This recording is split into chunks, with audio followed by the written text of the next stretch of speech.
Bueno, vamos a dar la bienvenida a nuestro primer invitado de la mañana. Ya está con nosotros aquí en cabina.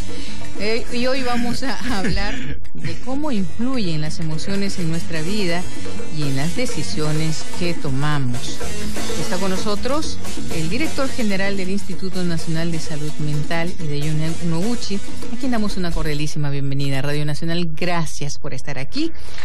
Y este tema nos importa absolutamente porque mucho o poco a veces nos afecta lo que sucede a nuestro alrededor, pero a veces de eso dependen las decisiones que tomamos. Muy buenos días, bienvenido a Radio Nacional. Sí, buenos días, Yuli, buenos días, Manuel. ¿Qué tal, doctor? Bienvenido. Sí, un gusto estar con ustedes y poder compartir estas reflexiones sobre el tema de salud mental, sobre nuestras emociones, ¿no?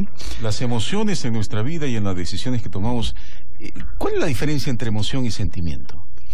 Sí, las emociones son más como respuestas inmediatas a una situación que estamos viviendo, y los sentimientos son como más la predisposición que tenemos hacia aproximarnos o alejarnos de alguien o de algo.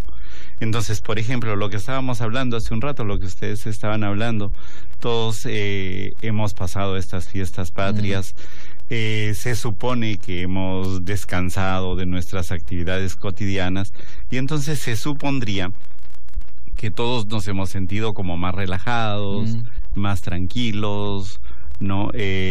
Distendidos, alegres. Sin embargo, no todas las personas se han sentido así.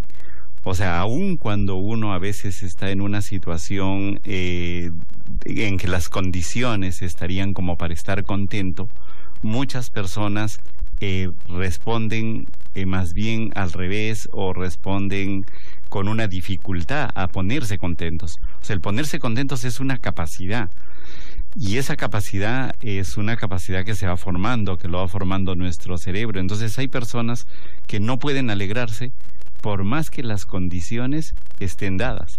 A veces, por más que tengan todo, igual se sienten tristes, se sienten vacíos. Entonces ese es un tema, por ejemplo, de emociones que a veces se distorsionan, ¿no? También, por ejemplo, lo del tránsito, ¿no? Todos tal vez nos sentimos cómodos con un tránsito ligero. Hoy día, claro, lo decía, ¿no es cierto? Todos estamos felices por el tránsito. Pero, y cuando estamos en un tránsito cargado, entonces todos justificamos ahí, por ejemplo, la angustia, el estrés del tránsito, y entonces las personas ahí se ponen inquietas, cuando alguien se le cruza, se ponen incluso agresivos, y lo justificamos como si fuera normal. Sí. Pero en realidad también ahí son ocasiones para que las personas expresen sus angustias, porque hay diferentes formas de cómo uno puede vivir el tránsito, digamos. O sea, una congestión, una persona podría vivirlo ya entendiendo, digamos, que no va a avanzar el tránsito, que ya está congestionado. Tratará de resolver las cosas en ese momento, lo que puede hacer y lo que no, pero otro entrará en pánico, en temor, otro en cólera, en rabia. O sea, las emociones no siempre son las mismas para cada circunstancia. Pero eso también depende de cómo se ha ido autoeducando o educando el ser humano desde muy chico, ¿no? Dependiendo de qué tipo de relación, comunicación o qué tipo de mensajes ha recibido por parte de sus padres, sus educadores o el entorno que le rodea. Hay gente que de repente ha vivido un ambiente hostil, en un ambiente donde todo le han criticado, donde todo le han observado. Entonces es una persona que nunca va a aprender a ser feliz, salvo que se someta a una terapia. Y esa persona de repente va a actuar de una manera diferente a la otra persona que le han enseñado a ser más tolerante, a ser más comprensivo y aprovechar el tiempo de la mejor manera. De repente está en un tráfico horrible y sabe que se va a demorar mucho, pone la música que más le gusta, empieza a hacer, como se dice, viajar en la mente y no se estresa. O sea, mucho depende de cómo se ha criado cada quien, supongo. Sí, es así, ¿no? Es cómo se ha ido programando el cerebro, digamos. Pero donde es importante un poco la enseñanza, pero es más importante la experiencia. Esto, mira, y esto ocurre incluso en los animales, digamos. O con un ejemplo podemos ver esto. Por ejemplo, si uno va por la calle y se tropieza con una piedra, la piedra se va a ir en la dirección que uno la patea, por decirlo así, sí, ¿no? Pero si, por ejemplo, uno se tropieza con un perro, entonces el perro va a responder de diferentes maneras, ¿no es cierto? Sí. Podría ser que un perro, digamos, te muerda, o podría ser que se asuste y salga corriendo, o eventualmente podría ser que un perro hasta se alegre y entienda que es un juego. Sí. Entonces acá no depende de la patada o del tropiezo que uno tiene con el perro, sino de cómo está programado para responder a esas circunstancias. Entonces, cuando una persona está, por ejemplo, atrapada en el tránsito, va a experimentar esta sensación de atrapamiento y algunos de repente ni siquiera la experimentan, o sea, la toman como una contingencia y, como dice Yuli, que ponen su música favorita y se van escuchando o hacen otra cosa, pensando, trabajando sus temas. Pero otros sí pueden entrar en una sensación de estar atrapado y frente a eso puede reaccionar, por ejemplo, con mucho miedo, con mucha angustia. U otra persona con mucha rabia, con mucha cólera. U otro tener mucho sentimiento de culpa, empezar a decir, ¿por qué no salí temprano? ¿No? Otros criticar mucho y decir, sí, que este gobierno, que las calles, que el alcalde, ¿no? Quejarse de todo. O sea, la respuesta va a depender de cada uno y no es tan racional, sino es más emocional, más como se siente. Ahora, eso depende del condicionamiento, en todo caso, a favor o en contra, porque yo puedo salir contento de mi casa y sé que en el trabajo también me espera una buena noticia. De pronto hay este atolladero del tránsito y no me va a afectar tanto como que si yo salgo malhumorado de mi casa y sé que en el trabajo tengo algunos problemas, ¿o no? Sí, así es, Manuel. O sea, las emociones como que se van, por decirlo de algún modo, acumulando. Y muy importantes son las emociones del despertar. O sea, hay personas que ya se despiertan como si no hubieran dormido, se despiertan ya cansados, aburridos, ¿no? Hay otros que de repente se despiertan más o menos, pero ocurrió una situación que encuentran que los chicos no se levantaron, no quieren ir al colegio, y entonces ante eso pierden la calma, se enojan, gritan, y ya la tensión como que va subiendo. Van en el tránsito y el tránsito se congestionó y entonces ya empezaron a desesperarse, a angustiarse, y esa angustia no baja a cero, digamos, sino es como que va acumulando. Llegan al trabajo y explotan si tienen poder, porque claro, si alguien es el jefe, puede descargar, digamos, sus cóleras, que es lo que suele pasar a veces, ¿no?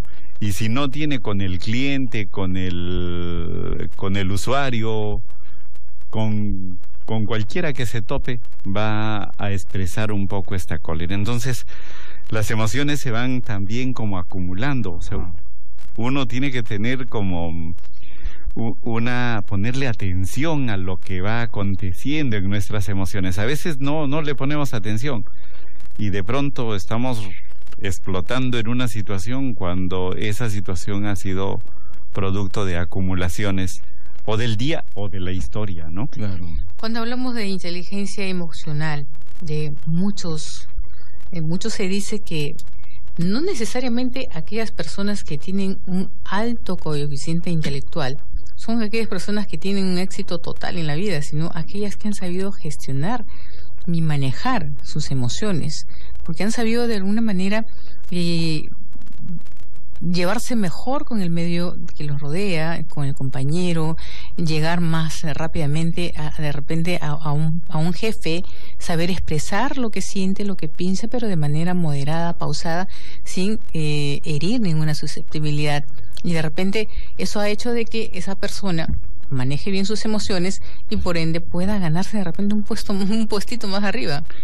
Sí, Yuli, es realmente como lo dices, ¿no? Y antes no se valoraba la inteligencia emocional, es más, no se sabía que existía, digamos, Exacto. no lo habíamos, no nos dábamos cuenta, pero sí, de hecho, cuando uno va a hacer algo, muy importante en lo que uno va a hacer es el con quién lo va a hacer, ¿no? Y cuál es la actitud, la voluntad de los otros. O sea, las cosas no se tratan, por ejemplo, solo de plata, ¿no? Uno puede tener plata y si tienes plata y quieres hacer, por ejemplo, un negocio, pero no hay una buena idea, no hay una forma de asociarse, de agruparse con otros, el negocio va a fracasar. Lo mismo no se trata solamente de la inteligencia racional, o sea, hay gente que es muy capaz en términos técnicos, pero en la primera conversación no puede establecer una conexión, un vínculo. Entonces la inteligencia emocional es estas capacidades que nos permiten conectarnos con la gente de tal manera que podemos hacer vínculos, y si hacemos vínculos, hacemos alianzas, hacemos proyectos, hacemos empresa, ¿no? Podemos convivir, y también, lógicamente, en la pareja, en la familia, el establecer el vínculo. Y para establecer el vínculo, se necesita saber leer las emociones de uno mismo y de los otros. Entonces es como saber leer en lo que las lecturas, las escrituras. Así también tenemos que saber leer el lenguaje de las emociones, que generalmente se expresa en tonos, en gestos, y a veces no nos damos cuenta.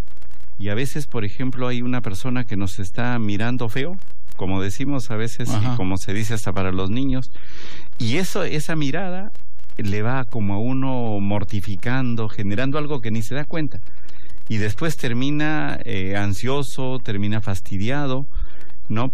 Y no se dio cuenta que en realidad había una mirada, un gesto de rechazo o de aceptación.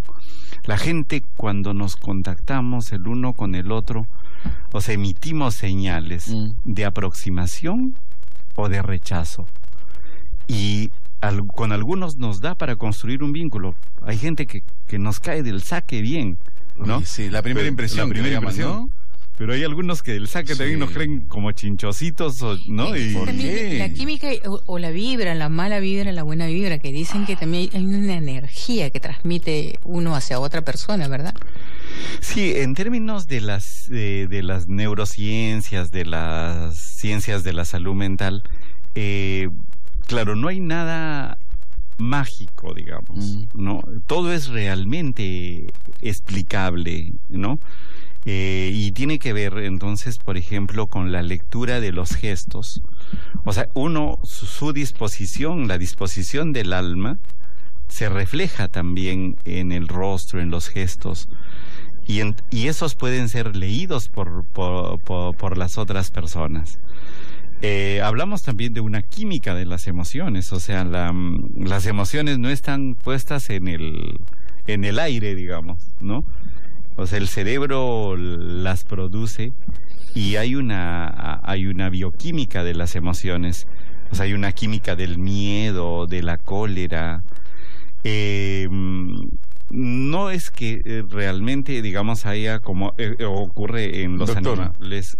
Lamentablemente el tiempo nos está ganando. Yo creo que debe haber una segunda parte de este tema muy importante. Sí.